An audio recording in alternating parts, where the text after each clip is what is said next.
Okay, hiya. Welcome to Out of the Box podcast, Faithchild. Thank you so much for joining us. And just before we start, for people that don't know who you are, do you mind giving us a brief background of who you are, what you do? Sure. I'm a Christian, which is kind of cool. I'm a Christian. I'm a rapper, presenter, producer, broadcaster. I'm a deacon actually. I'm an ordained Oh, deacon in my church, and I'm engaged to get married to one woman, only one. It's not this one is not double. Everything now double. No, it's only one woman. So I'm looking forward to being a married man. So that's what I do, man. I do so many things, but because I do so many, I tend to forget everything that I do. But yeah, that's me in a nutshell. wow. Thank you so much. That is a lot of things. And I guess we Yes. could start off with, how do you manage the different things that you do? Like you said, you wear many hats. And I think Yeah. that's the case for a lot of creatives. But how have you found a balance in everything? If I'm being honest, it's been a bit difficult. I've given more attention to music only because that's where most of the demand is. And then the second thing is then presenting and hosting. But I think being able to be intentional with the different giftings and creative expressions that you have definitely does help. I know that being a musician opens more doors. So I have a degree in performing arts and I want to get back into acting. But I know being a musician, quite often you see musicians cross over to being actors, but you rarely see actors cross over to be musicians. So I think being a musician definitely makes me more visible and allows me to have scope to express the other sides of my creative expressions. Okay. So would you say all of the other things that you do, have they kind of evolved with you? So did you start acting before the degree, or was it always what you did? Everything that you're doing now, have you always done them like alongside each other? Or would you say things have been added on as the years have gone on? I think a lot of them I've done simultaneously, at the same time. I was in university studying performing arts, and I was still performing at the same time, as in rapping, doing music. Um, then I remember in 2013, I believe it was when I got my first official presenting job on TV. I was hosting Uprise, which was like I remember the UK's leading Christian urban platform on OTV on Sky. So I did that simultaneously at the same time as doing music. So a lot of them I have done simultaneously. And I guess there are seasons in life where one will have to take the back seat only because one aspect is more demanding than the other. So a lot of them, yeah, have come side by side, and some have come as a result of the positions and I guess reach that I've had. Yeah. Yeah, and I guess another question that comes to mind alongside that is, at what age did you realize that you were going to, correct me if I'm wrong, you started off with music, right? Correct. Yes. Yeah. Yeah. So yeah, I guess at what age did you know that you were going to be more of a creative as opposed to an academic that would go in and, study physics or Yeah. engineering? When did you realize and feel like this is the path I'm taking? Probably probably from very young, maybe like from age 13. So for the listeners who aren't familiar with me, um, I did my first support tour as an artist when I was age 11, which is like ridiculously young. So I've been doing music my whole life, so to say. So entertainment and arts and sports was always a part of my life. So I used to be an athlete when I was significantly younger, probably when I was between the age of maybe 11 and 16. I used to run for my school. Then I used to be part of Croydon Harriers, which is like Croydon's official athletic team.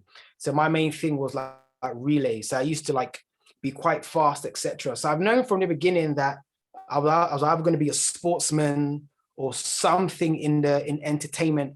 I never had a desire or even had the thought of doing your conventional academic route. And being of African, well, more specifically Nigerian descent, you know, following the arts isn't a profession your parents entertain.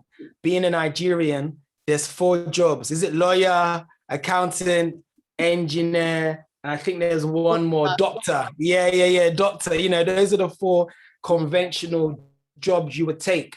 And thankfully, my mom has a master's. Well, she has 2 masters. One of them is in special needs education, and the second one is in theatre arts. So she's familiar with the whole creative expression. So yeah, from fairly young, I've had a passion for the creative aspect of things, and I think I studied performing arts. So my backup would be teaching, I guess, acting or whatever. But that was never really my intention. I didn't get into drama school. So I was going to take a gap year. And mom said, hey, why not apply for performing arts at a university? And London Metropolitan was one of the best that offered performing arts at a university level. So that's how I ended up studying there. Amazing. So you literally always knew from the start what was going to happen. And also, just in terms of that knowing from the jump, how did you harness your gift? How did you grow as, obviously, rapping, putting the rhymes together, and like you mentioned, you're also a musician. You know, how did you learn from that age of 11 to become, you know, good enough to go on tour by that age? Sure. So funnily enough, I think when you make music in the church, and as long as you say Jesus, people think it's good. Like, oh yeah, let's invite him again. You know, so I think whether I was good or not, I think for my age, I do think I was good. But I think repetition, you know, by constantly doing. So I guess if you're a drummer or you're a pianist or a saxophonist or whatever you are, by constantly doing the same thing, you'll get better at it. You'll learn new ways. So I think as a performer, you know, as in my stage presence, my confidence, by me constantly performing every week, maybe 4 or 5 events in 1 week, and then seeing other performers perform, you kind of learn, oh snap, that's good. I like what he or she done. And then learning from the great. So ultimately, the key thing in regards to harnessing your gift is by remaining a student, you know, forever be a student of the craft. The greatest musicians and the greatest in any field, they're constantly learning more about it because every field is constantly evolving. You know, doctors are constantly learning because the human body is evolving. Lawyers are constantly learning because law forever changes. So I think remaining a student and trying to hone in on my gift is definitely something that allows one to get to a better level in their field. Yeah, I love that. And I think off the back of that, I wanted to ask, you know, for you, you had, you know, the opportunity to express what you were learning and make changes and grow from there. For somebody that's maybe been working on themselves and they've never really had an opportunity to express their gift, maybe people feel like they're not good enough, or they don't have church, or maybe there's already a lot of people in their church doing the same thing better than them. You know, how would you advise that individual to, I guess, harness and grow their gift? How would they get feedback? You know, how can they grow as well? Yeah, that's a very good question. I would say, first of all, I want to say sorry and I understand, you know, because you're seeing people around you doing the same thing as you are, but you're not getting the same response. And sometimes you're even better than those who are in these positions. I think the most practical thing is to create and carve your own lane. You know, create and carve your own lane and make the best use of social media. Now you can bypass all the gatekeepers, post a video on YouTube or TikTok or any social media platform and keep going, keep being consistent. I think consistency is definitely key and content is king. So as long as you have the 2 of those, it will help. I'm not saying it's a formula and that you're going to become the #1 selling artist overnight. And I don't want to, sell that dream, because unfortunately in the creative industry, and probably every industry that there is, it's not always the most qualified who get these positions. You Yeah. know, again, as a Christian, there's a 5-letter word called grace. I just definitely believe I have a lot of things because of grace. Yes, I'm good at what I do, but there are people who are significantly better than I am, you know, and that's just fact. There'll always be somebody better than you, or someone who has something that's more unique that makes them more palatable to a different audience. But the key thing is grace. You know, I attribute all my successes, all my opportunities, all my relationships to grace. So I think for someone in a position who feels they are overlooked, just keep on doing your thing and keep on bettering. The truth is, one, you actually might not be as good as you think you are. So you need to get better. And the second thing is, you might actually be as good as you do think you are, but there might be something that's stopping you from connecting to the audience that you wish to tap into. So I think market research and trying to figure out what makes he or she so palatable that they're getting the attention, and then try and work backwards and then figure it out that way. Yeah, I love that. And I guess now, moving on to your inspirations. Obviously, I've seen you on stage. You have a very unique way of performing. I love your energy. Every time you perform, like, wow, the energy. And I've seen you drum as well sometimes in your Yes. set.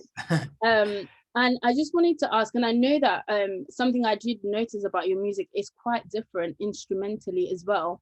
It just is very unique. And I just wanted to know, who are your inspirations, or what are the things that maybe you've seen over the years that has helped you form your own unique sound and way of performing? Yeah, that's good. So sonically, sound-wise, I'm inspired by every genre, like from rock to indie to pop to jungle to drum and bass. I just enjoy music. And I think because I'm a musician, not just a rapper, because I play the drums and I can play a bit of the keyboard, etc., my brain works different to your average rapper whose gift is writing lyrics. But because I'm gifted in a broader sense of music, it informs my choices. That's that. So that's definitely helped. Career-wise, I'm inspired by people like Kirk Franklin. You know, reason because he created music, Christian music, in a time where if you are making the traditional gospel music, as in like the organ and hymns, you was deemed as making the devil's music, because he was using or making hip hop, rap, R&B beats and putting Jesus lyrics on it. And back then, if you ever used that sound, you know, you were a sinner in inverted commas. So because of people like him, he has carved the lane and given opportunity for people like myself. You know, he's opened doors that I will never know he's opened, because he was that person that was willing to be the pioneer. I was one of the first people to do that. So I'm inspired by him. And I'm just inspired by music and musicians, full stop, you know. And in regards to my performance style, I wouldn't say I'm inspired by anyone.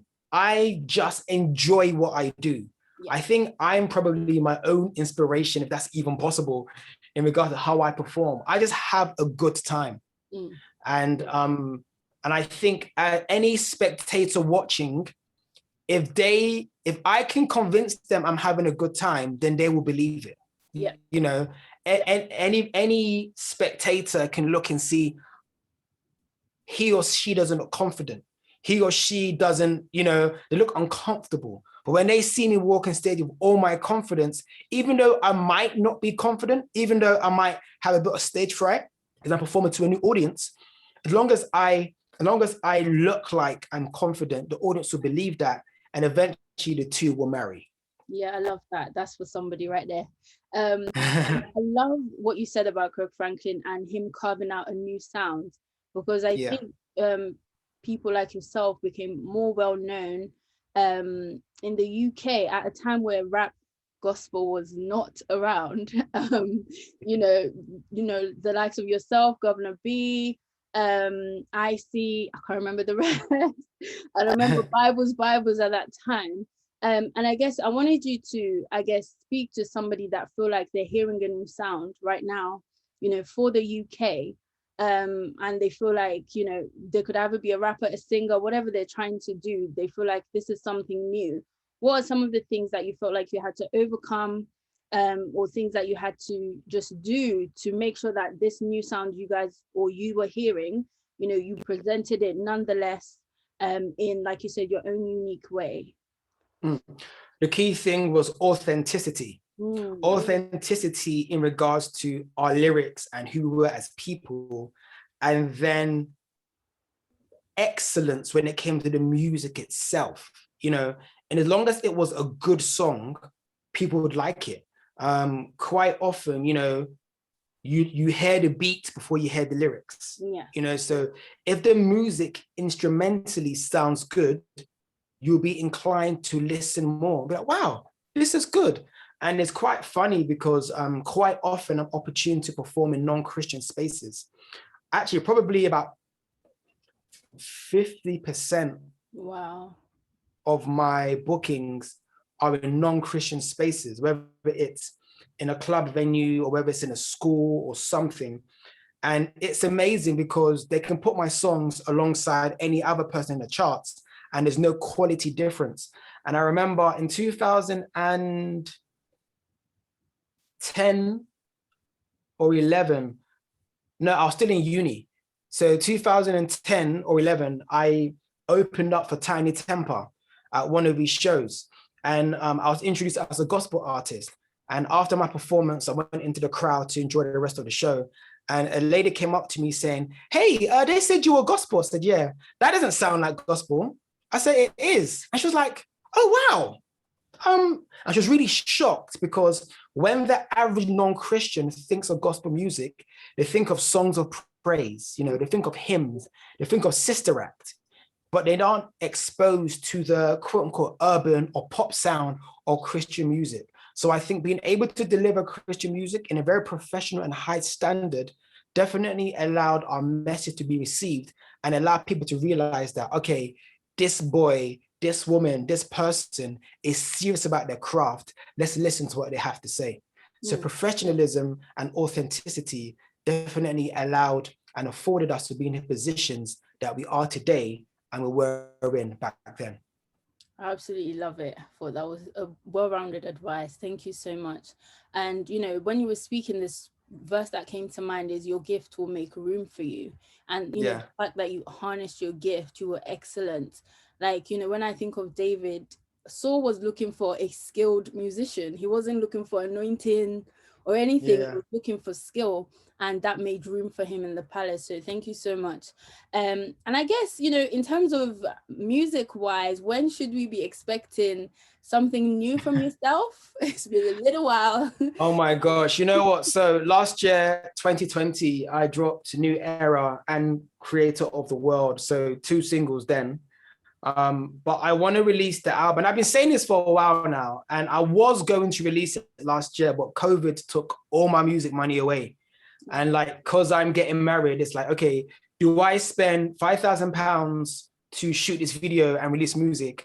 Or do I put £5,000 towards the venue for my wedding? You know, so it's like, okay, priorities here. Yeah. So all my money right now has been towards, you know, me being an adult, you know. So, and I guess that's one of the challenges actually of being an independent artist, you know, having to fund these things yourself, which there's a joy in it because at least, you know, you've worked hard and you're proud of what you produced. But yeah, give us, I don't want to say when, I know, pray for me, pray for your boy, because I've got like songs ready and good to go. I just need to finish off 1 or 2 and the album's done. But I think this is probably my best body of work. And I think every creative should be, you know, progressing. And I think in this project, I'm definitely honest in my music. I'm transparent. I feel my other songs are more like surface level and more safe, you know. But on this project I'm working on now, I'm more honest, I'm more transparent. I say real things. And I think, again, as I'm growing older, I'm able to talk about more mature stuff. I think back then in 2009, quite a lot of our music was Jesus, Jesus, Jesus, you're going to hell, stab the devil, shank demons, like all that kind of early stage and new saved zeal, But I think as you get older now we're writing songs about, being feeling like we're let down by God, Oh, Jackie had a miscarriage. God, where were you? Why did Jackie have a miscarriage? Or you lose a loved one to cancer. Oh, I thought you said by your stripes, I'm healed, And I feel like these are all Christian stuff. And I've written a song in the album called Unbelief, which is from Lord, I believe, but help my unbelief, And the guys, and I thought as Christians, we know the scripture, I could do all things through Christ who strengthens me. I'm more than a conqueror. I'm the head and not the tail. But you can't see the scripture coming alive in your life, And I feel it's great having songs that God, you're amazing, God, you're worthy, etc. We need that. But I think as Christians, there's also space for saying, God, I feel disappointed right now, I feel let down right now, I've been fasting for 40 days and 40 nights, but I haven't necessarily seen the answer to my prayers. And that's a very Christian thing to do. You see Lamentations, you see Psalms, David being honest and saying, God, X, Y, Z. So I think being able to reflect the true Christian journey, I think that is what mature, quote unquote, Christians in their faith need, not just the happy music, but the music they can actually relate to. Because the same way you relate to Saul in the Bible, or relate to Paul or David or Moses or anyone, it's the same way we can now relate to our Christian creatives, because they're being honest and they're not giving a single-sided view of Christianity. Yeah, I love it. Be honest. You mentioned authenticity earlier as well. Yeah.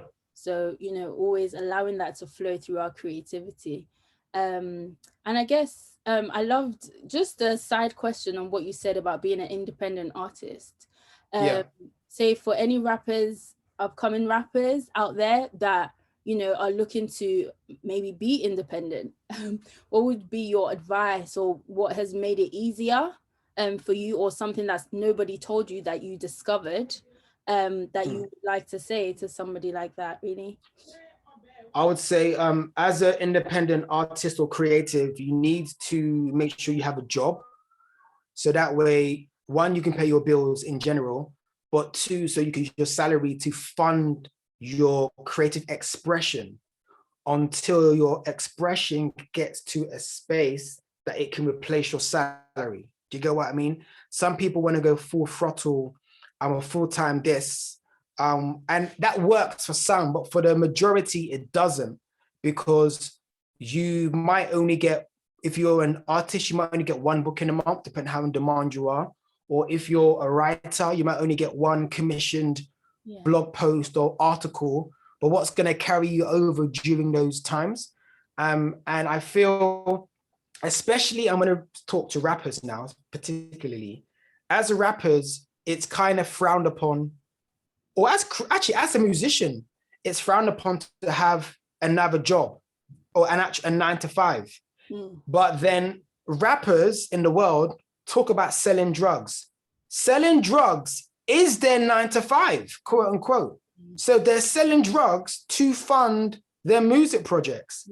So why does society, well, not the legal society, but why does, the culture, we elevate and celebrate selling drugs to make money, but if someone works in retail to make money to fund their music, they're laughed at? Or so it's a very backward thing, because think about it. If you're not touring, how are you making money? Because streaming has really affected making money for musicians and artists. So realistically, you need to have other things you're doing. So yeah, definitely have a means of finance to fund your passion and your dreams, and then find a way to build a brand. So you're not just a musician or an author or a writer, you're actually a brand. To the glory of God, I'm a brand. I'm not just a rapper, I'm a brand. So when you hear my name, you think of this, you think of that. You just don't think of my music. So try and create your brand to be bigger than what it is. The difference between Morley's or Sam's, your local chicken shop, and Nando's is branding. Yeah. That's the difference. One is branded as a fast food little takeaway thing, and one is branded as maybe where you'll go for a meeting or catch up with friends. It's all branding. So try and position and put yourself in a space that will allow you to have multiple streams of income as well. So I have about probably 7 streams of income at the moment. They're not all like £2,000 each. Some might be £500. The other might be £50. The other might be, 1,500. But at the end of the month, it adds up. I remember about 6 years ago, I realized the average human gets paid 12 times a year. I was like, what?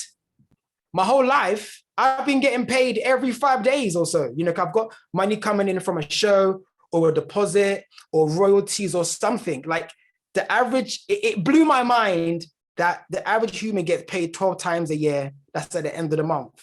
So have more opportunities of income so it can help, finance whatever you need to do. So yeah. Yeah, no, that's wisdom. Thank you so much for that. And I guess in closing, is there anything that you feel like you want to share for the listeners? Anything else on your heart really that I haven't asked?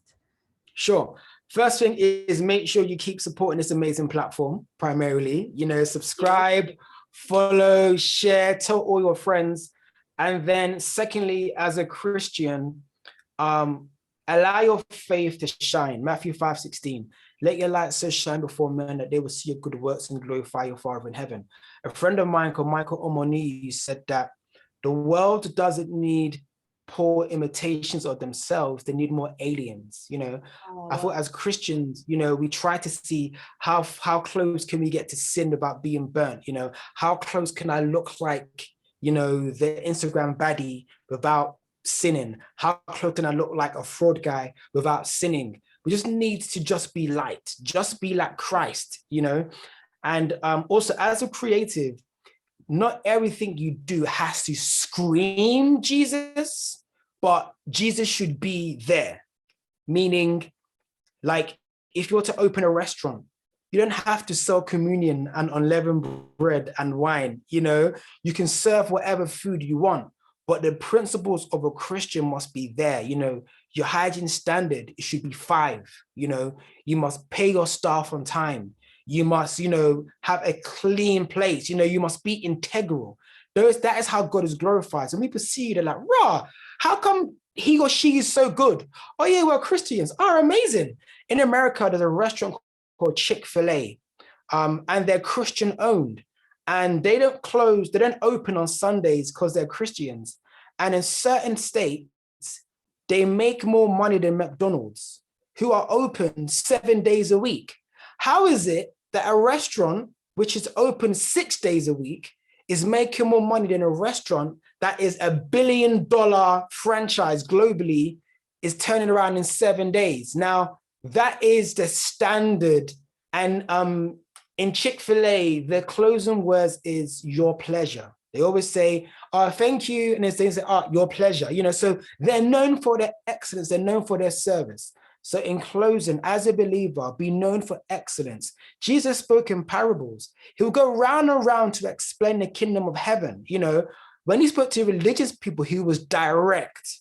But to the unbelievers, he'll go round and round. And it was when people said to him, good teacher, Rabbi, what does that mean? Then he will tell you. Sometimes we try to go straight in, you're going to hell. It's like, fam, the gospel's actually offensive. It actually is offensive, to the unbeliever. And Jesus was relational. So use relation. Jesus used parables, and it would say, be fishers of men, because he was talking to fishermen. He was saying, he was talking about the parable of the sower, because he's speaking to people who are farmers and into agriculture. So use the language of the people you're trying to reach. And then they'll realize, hold on, this man or woman is speaking about something greater than this. What are you actually talking about? That's interesting. So yeah, those are my words of advice. And I hope that the listeners can take something away and be inspired indeed. Amazing. So much wisdom, honestly. Thank you so much. And I guess for people that have never experienced your music, they've never heard about your brand, you know, how can they find you and connect with everything that you're doing? Sure. So Instagram is Faithchild, Twitter is Faithchild Music. And if you type Faithchild on most platforms, and you see a good-looking Nigerian man, that's probably me. So yeah, just type my name into any platform and you will find myself there. Thank you so, so much for coming on today. And I hope you enjoy the rest of your day. Thank you everyone for listening as well. Have a good day. Bye.